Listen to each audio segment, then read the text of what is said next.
तो फ्रेंड्स, कैसा लगा मेरा वीडियो?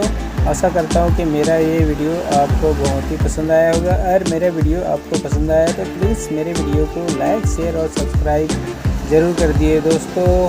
अगर आप मेरे चैनल में नए हैं और आपने अभी तक मेरे चैनल को सब्सक्राइब नहीं किया है तो दोस्तों मेरे चैनल को सब्सक्राइब कर दीजिए, साथ ही बेल आइकन को भी दबा दीजिए ताकि मेरा नोटिफिकेशन आप तक सबसे पहले पहुँचे, क्योंकि मैं इसी प्रकार के वीडियो आपके लिए समय समय पे लाता रहता हूँ।